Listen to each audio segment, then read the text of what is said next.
BJP যখন ক্ষমতায় এলো, মুসলমানরা প্রথম দিন খুব ভয় খেয়ে গেল।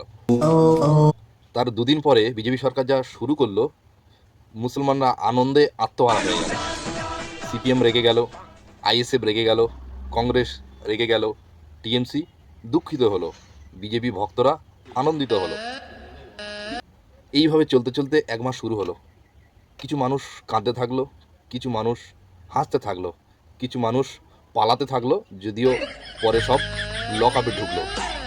এখন যা দেখা যাচ্ছে, শুধু পশ্চিমবঙ্গের মুসলমানরা নয়, পশ্চিমবঙ্গের সিপিএম, আইএসএফ, খারাপ তৃণমূল, কংগ্রেস সবাই আনন্দে আছে। শুধু একটা সময়ের অপেক্ষা।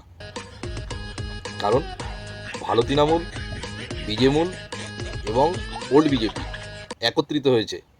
নিশ্চিত গোয়ালঘরে যা গুঁতোগুতি শুরু হবে, সেটা শুধু সময়ের অপেক্ষা।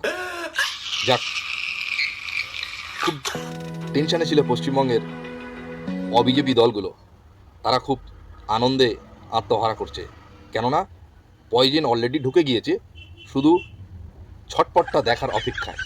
বিজেপি চোরমুক্ত সরকার করতে গিয়ে চোরগুলো আবার কালকের ইন করিয়ে নিল। এরা তো যেখানেই যাবে চুরিচামারি ছাড়া অন্য কিছু করবে বলে তো মনে হয় না। আর এরা গিয়েছে সব বিজেপিতে একটাই কারণ, নিজেদের পিঠ বাঁচানোর জন্যে। বিজেপির নীতিটা খুব ভালো ছিল যে চোর মুক্ত ছাড়াই বাংলা গড়বে। তৃণমূল থেকে অনেকে বিরক্ত বোধ হয়ে শেষমেশ তারা বিজেপিতে গিয়েছিল, যে যাতে এখানে তারা একটু শান্তির আশ্বাস পাবে।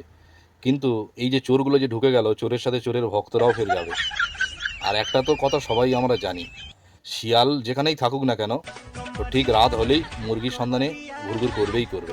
সাধারণ মানুষ যে তৃণমূলের তাড়া খেয়ে তারা বিজেপিতে ঢুকেছিল, তারা ওই তৃণমূল ফের আবার ফিরে আসায়, এই বিজেপির সাথে মিশে যাওয়ার কারণে তারা নিজেরা আবার ফের সেই অস্বস্তির মধ্যে ভুগবে।